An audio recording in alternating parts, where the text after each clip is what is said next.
자, 누군가에게 문자를 보내라고 시킨 원정우 씨 나오셨습니다. 안녕하세요. 누구한테 시켰어요? 네.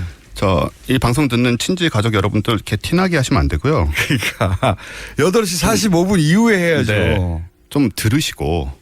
8시 12분에 하면 어떡합니까? 오늘도 재밌었어요를.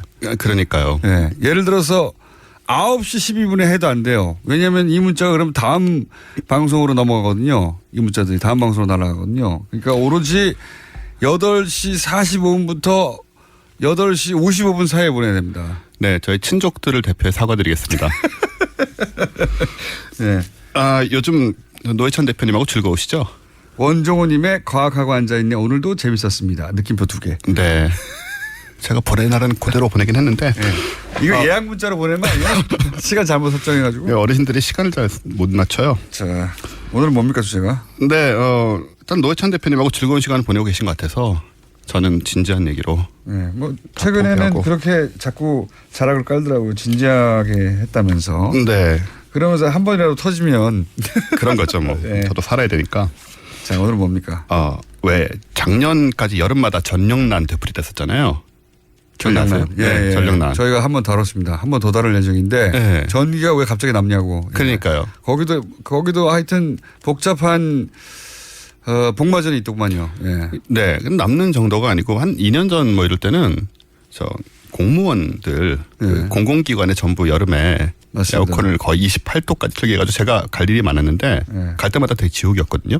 말도 안 되는 짓이었어요. 생각해보면. 예. 그분들은 얼마나 고생이며. 그리고 생각해보세요. 가게에서 에어컨 켜놓고 문 열었다고 단속한다고 지자체에서. 또 비쌌어요. 뭐 200만 원인가 뭐 그렇게 그러니까 벌금을. 지금 생각해보면 참 어처구니 없는. 예. 네. 그럼 알아서 하면 되는 거죠. 자기가 자기 전기세를 조절해 가며 쓰면 되는 건데 무슨 대형 공장도 아니고 조그만 가게들 에어컨 켠 채 문 좀이라도 열려 있으면 가서 지자체 단속하고 벌금 때리고. 네. 그 뉴스도 되고 그랬거든요. 그러다가 올해는 전기가 남아돌아서. 그러니까 갑자기. 근데 뭐 일부 발전소가 좀 가동을 시작하긴 했대요. 근데 그게 중요한 게 아니고 어떤 전력 예비율 이거 되게 중요하고. 전력 예비율 자체가 주먹구구다. 주먹구구라는 말이 있죠. 예. 근데 이제 저는 그런 지적을 하려는 것은 아니고 어쨌든 간에 결국은 에너지는 계속 모자라게 되고 이게 근본적인 해결책은 필요한데 화석 연료는 이제 고갈되게 돼 있으니까. 그렇죠. 어쨌든. 거기다 이산화탄소 문제 있고 뭐 원전 위험성이란 건 어쨌든 존재하는 것이고 분명히. 그래서 재생에너지에 눈을 돌릴 수밖에 없거든요. 당연히. 네. 제가 이제 2008년에 S본부에서 에너지 다큐를 만들어서 휴스턴 영화제 대상을 받은 사람이잖아요. 그때 작가로 참여하신 걸로 제가 알고 있습니다. 네, 메인 작가로서 특채돼서 방송 역사상 좀 없는 일이었습니다. 특채돼서 그거 하나 하고 끝났죠. 그 전에 또 하나 하고요. 제가 그만뒀죠. 더 이상 올라갈 데가 없으니까. 한 편 하고 끝난 작가 인생. 그렇습니다. 상을 너무 많이 받아서 아무 흥미도 없어졌어요. 어쨌든 이 문제에 관심이 갈 수밖에 없는데 이제 뭐가 문제냐. 혹시 이런 것도 다루셨나요 그동안? 어떤 거요? 이 재생에너지의 한계들. 그거는 제가 예전부터 관심 대상이었어요. 왜냐하면 예를 들어서 태양열 패널을 깔게 됐을 때의 문제점들. 그렇죠. 또는 뭐 풍력 발전했을 때 소음 문제. 또는 뭐 조력 발전의 문제. 뭐 하여튼 이 재생에너지 기술도 초창기다 보니까 재생에너지는 무조건 좋을 것 같은데 그로 인한 환경 문제도 있다. 있죠. 예. 그런 지적도 물론 이제 이 지적을 너무 과하게 할 필요는 없어요. 그것도 극복해야 할 대상인데 화석 연료가 미치는 전지구적 그 폐해에 비하자면 아무것도 아니거든요. 그런데 그렇죠. 그쪽은 뭐 인류 멸망 방향이니까. 그러니까요. 여기는 뭐 소음이라든가 아니면 뭐 기타 등등 그런 문제들도 있긴 있다. 예. 있죠. 근데 이게 뭐 아시다시피 태양광 같은 경우에는 너무 많은 면적을 또 필요로 하는 게 있고 효율도 낮고. 그래서 얼마 전에 그 얘기가 나오다가 페이스북에서 지난번 촛불 집회 인원 계산하셨던 박인규 교수님 있어요. 재밌을 것 같아요. 예. 네, 이 교수님은 경부고속도로 위에다가 뚜껑을 덮고 거기다가 쭉 이 얘기를 하셨고요. 그다음에 근데 이제 그 아이디어를 나쁘지 않은 아이디어인데 뚜껑을 덮었을 때 문제가 있어요. 왜 터널 효과라는 게 있잖아요. 문제 많습니다. 사실 여러 가지로. 그 외에도. 그래서 그쪽 페북에서는 말씀하시자마자 바로 사장되는 분위기였는데. 그 아이디어는. 하지만 양옆으로 세우는 거, 지붕 말고 양옆으로 세우는 건 고려해볼 만하죠. 그리고 이제 바다에다가 뭐 띄우자. 이런 얘기도 있었는데 풍력의 경우는 바닷물이 이렇게 덮으면 누가 닦나요? 그런 문제가 있죠. 소금 마르고 그럴 텐데. 네, 굉장히 금방 부식되고 그런 거 있고 또 풍력 경우에는 이제 거대한 구조물을 세우니까 이게 생태계에 영향을 준다는 지적이 있고 그럴 수 있습니다. 여러 가지 한계가 있는데 사실 이거보다 더 중요한 문제는 이 재생에너지 시스템이 기저 전력량을 확보해주지 못한다는 겁니다. 효율이 떨어진다. 이게 사실 기저 전력량이라는 게 뭐냐면요. 전력 공급에서는 일정한 수준의 전력량을 항상 안정되게 유지하는 게 중요하거든요. 그러니까는 이만큼은 항상 있다. 그걸 하려면 이게 제가 연료를 투입해서 그 연료만큼 얼마만큼 전기가 나온다는 걸 항상 알고 있어야 됩니다. 예를 들어서 불을 떼면 물이 떨어지면 뭐 원전을 돌리면 그걸 알 수 있어야 되는데 그래야지 전력 수급 계획을 세우고 그렇죠. 햇빛이 언제 들어갈지 모르고 모르죠. 바람이 언제 불지 모르고 그러니까 아무리 많이 만들어져도 전기가 이 들쑥날쑥한다는 거 환경이나 날씨에 의해서 이렇게 되면 이제 전력 생산량을 일정하게 할 수가 없어요.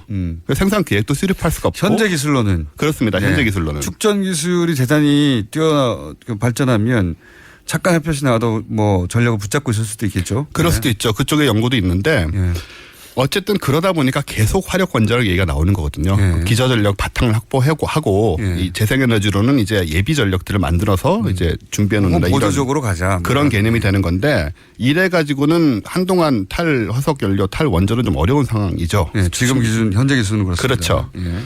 그래서 이제 제가 갖고 온 게 뭐냐면 지열 있잖아요. 지열 알긴 아실 거예요. 오래전부터 나온 얘기 아닙니까 지열? 네. 이게 재생에너지 중에 장점은 뭐냐면 날씨 영향을 덜 받는 겁니다. 항상 땅은 뜨거우니까요. 땅속은 벽에 영향을 안 받으니까요. 그래서 전력 생산량을 조절하고 유지할 수 있다. 기저 전력에 도움이 된다는 건 강점이에요. 그래서 아이슬란드 뭐 잘 아시겠지만 그렇게 온천 많은 데서는 지열로 에너지를 많이 얻고 있거든요. 근데 일본엔 지열 발전이 별로 없습니다. 왠지 아세요?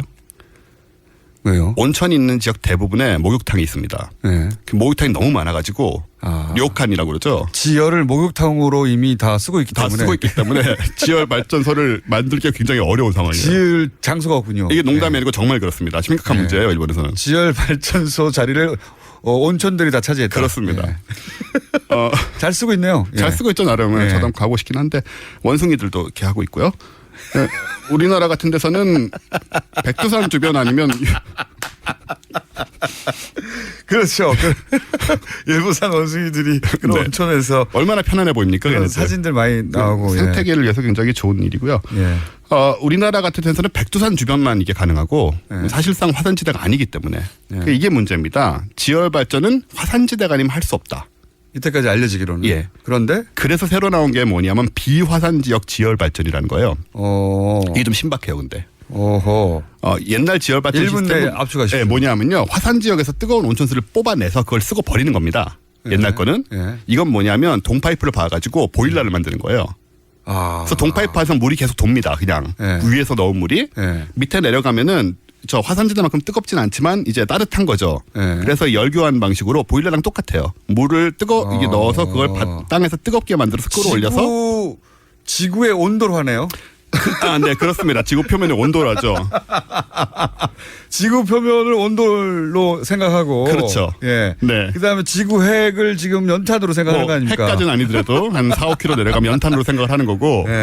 이렇게 되면 장점이 괜찮네요. 뭐냐면 물을 일단 온천수를 끌어내서 버리는 게 아니기 때문에 물 안에 있는 이제 물이 안 없어지죠. 하지만 땅 밑에 깊숙한 곳에 어마어마한 양의 파이프를 심어야 되잖아요. 그래서 이게 생각만큼 양이 많이 들진 않고요. 초기 투자는 좀 있는데 굉장히 중요한 점은 뭐냐면 우리나라가 지금 지열도가 완성돼 있지는 않은데요. 지열 지도가 생각보다 특히 경북 포항 이런 데는 이제 지하 지열이 상당히 높아요. 화산은 아닌데. 그래서 요거 같은 경우에는 큰 거를 뭐 원전처럼 세우는 게 아니고 좀 작은 규모로 이제 지열을 확인한 다음에 여기저기 세우게 되는 거죠. 그러면 우리나라 같은 경우에 기술적으로 확인을 해보면 이것만 제대로 세워도 원전 10개에서 15기 정도를 커버할 수 있다라는 게 지금 그 계산 결과인 거예요. 대단하네요.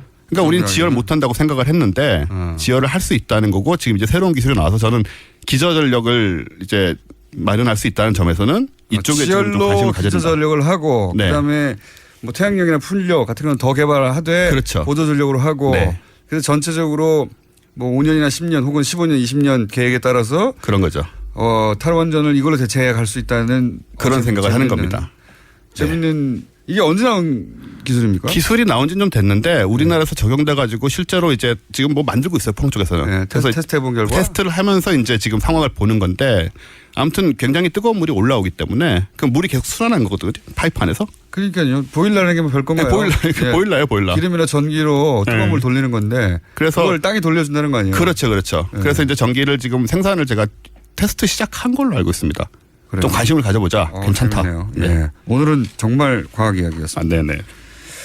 자, 문자를 보내는 파토 원정우 씨의 친척분들은 시간을 잘 맞춰주십시오. 여기까지 하겠습니다. 8시 50분 이후로 주세요. 원정우 씨였습니다. 감사합니다. 내일 뵙겠습니다. 안녕.